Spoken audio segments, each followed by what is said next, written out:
Hey everybody, welcome back to Retro Modding News, my weekly video where I talk about what's new and upcoming in the world of retro console modding. This video is sponsored by PCBWay, but more on PCBWay later. First up this week, we finally have the release or the pre-order of Retro Game Restore's Famicom Power Adapter Board. I've already talked about this a couple of times already, but if you don't know what this is a replacement power board for the Famicom. It looks like iFixRetro already has one of these, so let's take a quick look at his pictures. So right away, this is a little bit different than the first time we saw this adapter. There is a mini DIN 9, I believe. This is the NES RGB DIN in the back here. Before it was like a TRRS plug or something. Here you can see some vias for populating RGB and composite video and things to populate that NES RGB DIN. This is going to be a really good board if you want to NES RGB a Famicom. You can kind of use this and get a no-cut way to get RGB out of a Famicom. While we're here, you can also see the USB Type-C power delivery stuff here. This is optional, so if you don't want to use this, I believe there's just a normal power jack here, so you can probably use the standard Famicom power adapter. But if you wanted to, you could use USB power delivery with this optional board. iFixRetro also has this shot of the back of the system with the power board in there, so it looks like you should have no problem if you have an NES RGB DIN cable. It probably should be able to fit in there pretty easily. And then the USB-C, if that's flush with the back, then that should be no problem. But I might be a little bit concerned with that not being flush. I'm not really sure the depth there. If the USB-C doesn't stick out of the back, you may not be able to get every type of USB-C cable in there. Pretty cool product from Retro Game Restore. They're available for pre-order now on their website. I don't really talk about restocks of products in these videos, but I wanted to mention this update from PixelFX. It looks like the digital to analog converter that they were using on N64 digital HDMI kits is going end of life, which means that they won't be able to provide the optional analog board for the N64 digital. That analog output board enabled RGB from the multi-out in the back of the N64. So while it also has an HDMI port, it also lets you get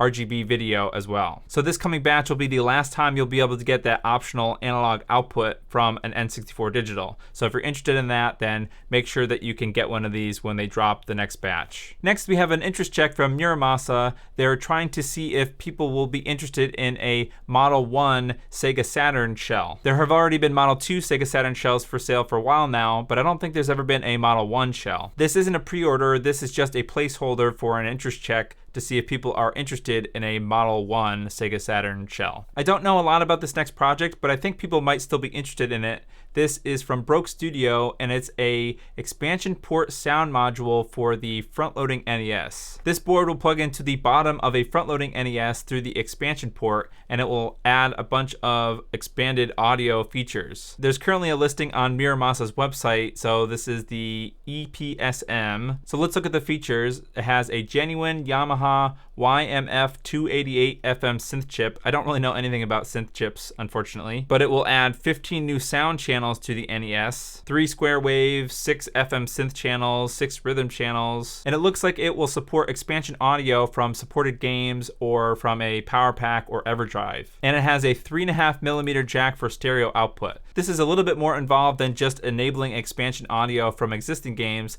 This is more so to be able to add a bunch of new audio channels to new games for the NES. The only drawback that I can see is I believe this is only going to enable this expanded audio through this headphone jack, so you probably won't be able to get this expanded audio stuff from an existing like NES RGB multi-out or the NES RGB mini DIN. But that's not really the point. This board is supposed to be for the expansion port and kind of a no-cut way to add all these features to the NES. It's been a little while since I've had any real news about Project Stellar, which is Make Megahertz's new original Xbox mod chip, but Dustin has been posting a bunch of pictures both here on the Make Megahertz account as well as his own personal account. So in these pictures we can see a bunch of Project Stellar mod chips being delivered to them, so that's pretty cool. Here we have a short video from Red Herring showing off an installed Project Stellar mod. I don't think I've ever seen a video yet of a Project Stellar mod installed. Here's something interesting. It looks like there will be a web UI for installing Stellar OS into the Project Stellar mod chip. So that would be really cool if you can kind of manage your Xbox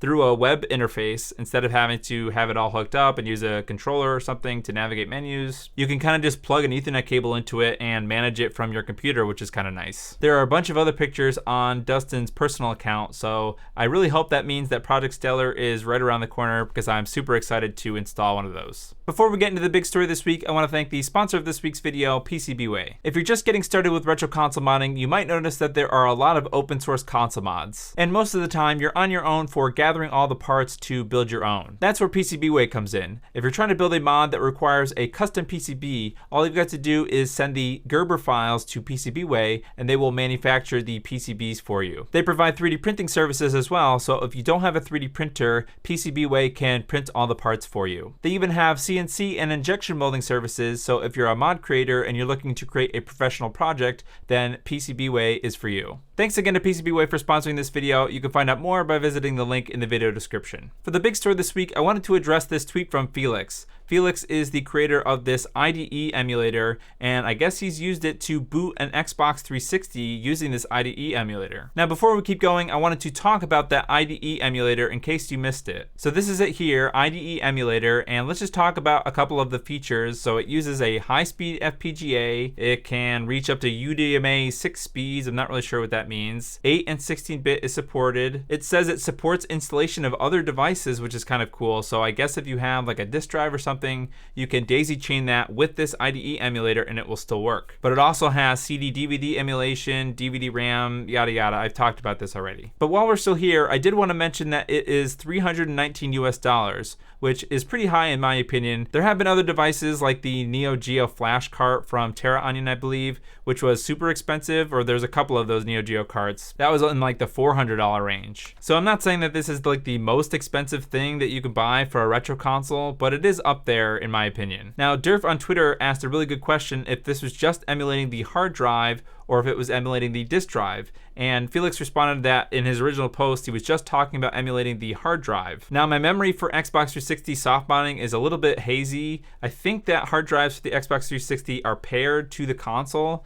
And it looks like Felix mentioned that the security sector content is dynamically generated. So it looks like with his IDE, you can kind of bypass that security with a stock console. But what I think is the real news here is Felix mentioned that he can tackle the ODE as well. So the disk drive emulation of an Xbox 360 also. They say that the entire DVD subset is fully emulated at this point. So it should be straightforward to add the missing key exchange. So I think for that one device, that one IDE emulator, you should be able to operate both the hard drive as well as the disk drive, probably on that same device. Now, the real question is, what is going to be the benefit of using this IDE emulator for both the hard drive and the disk drive when stuff like RGH is still a thing? And shout out to Modsville, who said that XK3Y exists, XKey, I guess, exists, which is an old mod chip, which is a drive emulator as well. I don't really know anything about that XKey. But the point is, there are other alternatives to this IDE emulator for the Xbox 360. Now, whether or not this will be plug and play is an interesting question, because if this IDE emulator for both the hard drive as well as the disk drive emulation is plug and play, then that is going to be way more valuable to just the average modder, because if you want to do an RGH, that's a pretty involved process.